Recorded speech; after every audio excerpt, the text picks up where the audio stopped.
Oh, I think we've started. Guys, it says I'm in the show. Welcome to my live signing. This is also going to be on Instagram, I think. Instagram Live. I don't know. Let's see. Or maybe not. Anyway, okay.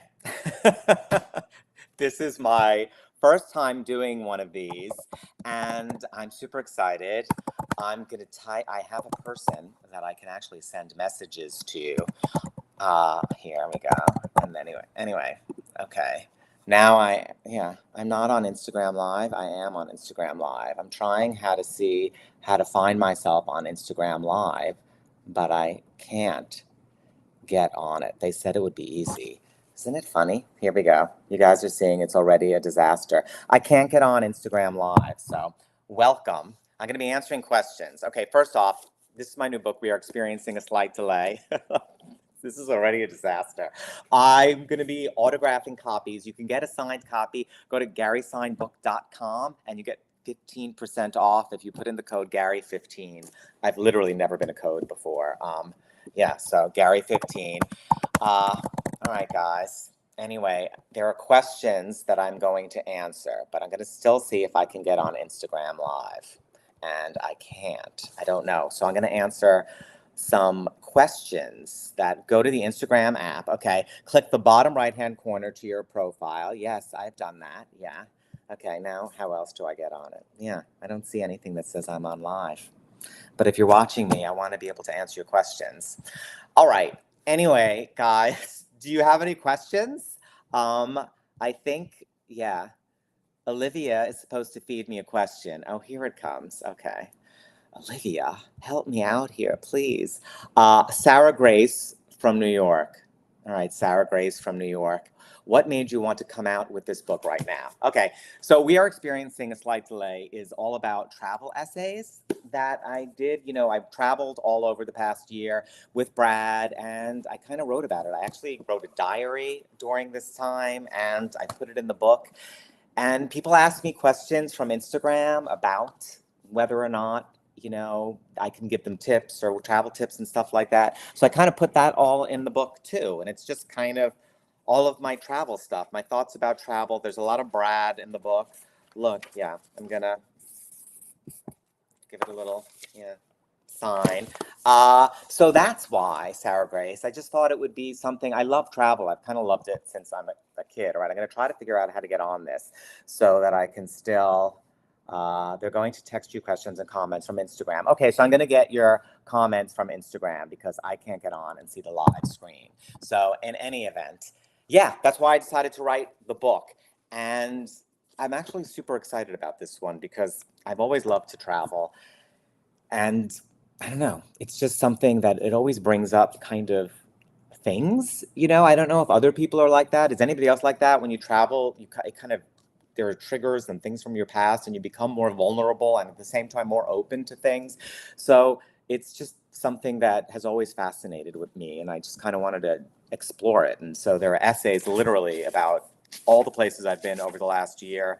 Mykonos with Brad, Australia. We took the Orient Express, and that's all in it. So yeah, I'm like, yeah, excited about it. Okay. Henry from Michigan. If you could only travel to one place in the world for the rest of your life, where would it be and why? Okay, that's a really good question. I've never thought of that before, and the place would be Mykonos because that's where I met Brad, and that's the reason. Because I feel like whenever I go there, there's a part of me that goes back in time 23 years, and it's, you know, kind of screws with your head. It makes you feel like I'm not in my 50s, I'm back in my 30s, and I'm meeting Brad for the first time. There's always a part of me that brings me back there. So it's kind of like that's what I would like to return to over and over again. Yeah, it feels like it would be the only place. Andrew from Texas, any tips for someone new to travel? Yes, Andrew from Texas. By the way, I do have tips. Go. Don't wait for another person to take a trip. Don't wait for anybody else before you travel anywhere. Just go. Go to where you want to go. Go to wherever you can get the cheapest flight. Don't even book where you're going to stay. Maybe book one night somewhere Look around when you get there. Look for something, cheap and fun. Go to the front desk, ask for an upgrade. Look to see the room that has the view of the water, ask for that. Go to the little hotels off the beaten path, but don't be afraid to travel alone. There's something about traveling alone. I've done it since I'm very young, and it opens you up to things that experiences that you would not have if you went with somebody else. People will approach you, and you'll be more open to approach other people, and yeah, it's just great. But you just have to do it. It always seems like it's a big deal, but it's not. Okay, Jess from Florida, what's your favorite cuisine? Italian food. Yeah, Italian, because I'm Italian American, so we love it. Italian Americans eat Italian a lot. So yeah, and totally Italy. All right, Peyton from Chicago, favorite travel spot in the U.S., favorite travel spot outside of the U.S. Okay, favorite travel spot within the U.S. I gotta say, I'm a big fan of Provincetown in the summer. It's a very special place. If you haven't been, it's like everybody is welcome in Provincetown. It's like the entire world is there. It feels like summer camp for adults. And it's fabulous. And if you hit a good week where the weather's great, there's really nothing better than a summer week in Provincetown, a lobster roll by the water. It's perfect. Ride your bike everywhere, read on the beach. Yeah, we love that. Simple, too. Sometimes simple is the easiest and the best. And I like to return to places over and over again, because then you don't feel like you're kind of have to see everything. You saw it the first trip, and now you can just kind of hang out. It's like sometimes I want to travel the way I live my life, which is don't plan that much in a day, or like a weekend, a normal weekend. Don't plan that much. Just see what you want to do, and sometimes just walk around, and don't do anything. That's what I think. Okay. Yes. And now I have another one. Okay. Carmen from Ohio, is there a main theme or takeaway you want your readers to gain? Okay, that's a good question. Is there a main theme or takeaway?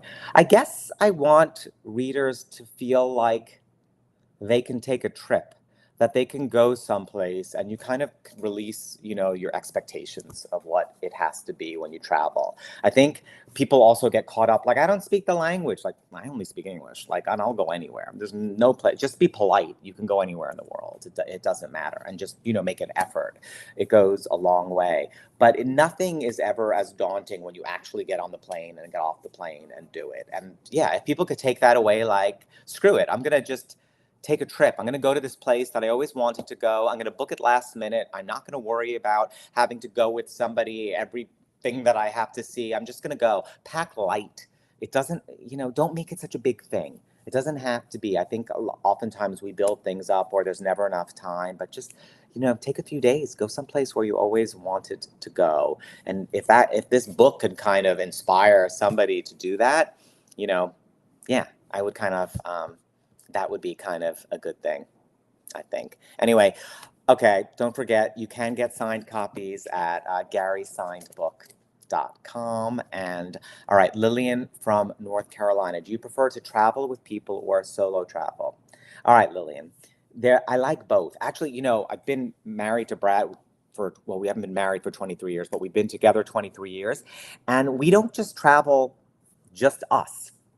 We travel also separately. We travel with friends. We travel alone. It's good to mix it up, and sometimes our schedules are different. And for whatever reason, one can't go, the other can go. And yeah, it's great because when I travel with Brad, obviously I love traveling with Brad, but when you travel with your partner, there's an expectation of who you are as a person. Do you know what I mean? You have to be that person. So I'm Gary of Gary and Brad when we are traveling together. He knows who I am and I know who he is, and that's how we, go through wherever we are. But when you're alone and I end up somewhere, nobody knows me. They have no expectation of how I'm supposed to behave and, who you are. So there's something so nice about that when you kind of realize that. It's like, nobody knows. It's like if I'm very quiet today, nobody's like, oh, he's quiet. Why is he quiet? He's not usually like that. Or, oh, something, you can literally be whoever you want to be and however you want to be with like zero sense that anybody feels you're not behaving like you normally would. And you can kind of also do whatever you want to do. And if you want to do nothing, it's like you do nothing. Nobody knows. There's nobody around to kind of like judge you. Not that Brad judges me, but you know, like he doesn't know. He's not going to know I'm watching TV in the middle of the day, which I wouldn't do when on a trip because I don't like TV during the day. But yeah, you can kind of do anything. All right. I have another question. A favorite episode or highlight from Family Guy. This is from Lance in Washington. Okay. For those of you that don't know, I've worked on Family Guy literally since the first episode, since it began, which is 25 years ago, crazily. And do I have a favorite episode? Lance is asking in Washington, a Family Guy. And yes, I wrote an episode, Lance, where Brian and Stewie get locked in a bank vault. And there are no cutaways for the half hour. There's actually not even I believe there's no music in it at all. It's just Brian and Stewie talking to each other for a half hour. And the episode's called Brian and Stewie. And that's my favorite episode. It's actually the first episode where, you know, Stewie actually tells Brian he loves him, you know, as a friend. And they go a little kind of deep. And it was an opportunity to kind of see, like, can I take these characters a little deeper than we've seen them before? Will the audience go there? You know, you don't know. And and people have such an affection for those characters. I loved them so much. So it was great to be able to write that episode. That's my favorite. And Lance has a part two to his question. You can't have part twos. What would your advice be for someone interested in screenwriting? Yeah, my advice is, Lance, write. Never stop writing. Don't, and be able to take criticism. If somebody gives criticism, know how to take criticism, know what to take and what not to take, and still keep to your vision. Write what it is that you're excited about, never write what it is that you think will be popular or you think people want to read or you think people want to produce. It doesn't work that way. It'll always backfire. Always just write what it is. Don't worry about, like, will people want this, be interested in this? It has to be from something authentic, an authentic place in you. And always keep going. Just don't let anything get in your way. Don't stop, keep going. There's a saying, those who stand in line eventually get served. And I feel like when you keep at something long enough, it somehow unfolds in a way that maybe you didn't expect, or you did, but it will unfold for you. And yeah, you also get better. The more you do it, you get better. And I'm always hoping. When I wrote this book, I'm like, gee, I hope it's better than the one that I did before it. Every script, every episode of Family Guy, even after 25 years, I'm like, I hope this episode is better than every one that I've done before, because I hope that I've become a better writer because of all the things that I've done before. So the more you write, the better writer you're going to become. Also, read a lot. Anyway, that's what I think. I hope that was helpful. Kennedy from Michigan, do you prefer red or white wine? I like that the questions are all over the place, guys. I totally prefer white wine, not Chardonnay. I hate Chardonnay. I can't. And when anybody says, oh, you like this Chardonnay, if you don't like Chardonnay, I'm like, all right, I'll be the judge of that. And I never do. It's always sweet. It reminds me of being in college, or something like that, when that was the only thing I had, like Chardonnay, but I hate it. I don't eat red wine. I don't drink red wine because it makes my eyes look really tired the next day, and I don't like the look of red wine on the teeth. I just think it's not a great look, but I like the taste of it. I do like it. I just don't drink it for those reasons. Evangeline from Texas. I love Vicious so much. Thanks, Evangeline. Vicious was a British sitcom that I did, starring Ian McKellen and Derek Jacobi. And as you might have heard, that Ian McKellen had an accident during a performance of a play that he's doing in London. He's playing Falstaff in The Player Kings, and he had an accident. And I have been in touch with him since, by the way, because people have reached out and asked me, have you heard from Ian McKellen? And he's doing great, and he's going to be fine. So I adore him. He's one of the most wonderful people in the world. And, Evangeline wants to know, what is my favorite episode of Vicious, and can I share something from the show? Yeah, I can, Evangeline. Okay, my favorite episode of Vicious was the second episode. No, it was the last episode of season 2, where Stuart, played by Derek Jacobi, he's in his 70s and he has a mother in his 90s, and he comes out to her, during the run of the show.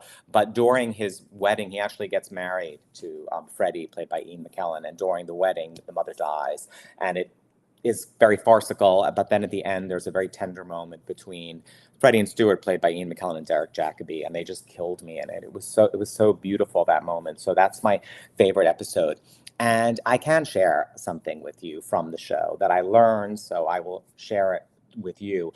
When I was doing the show, I was nervous working with Ian McKellen because obviously this was 10 years ago, and he's, one of the most extraordinary actors ever.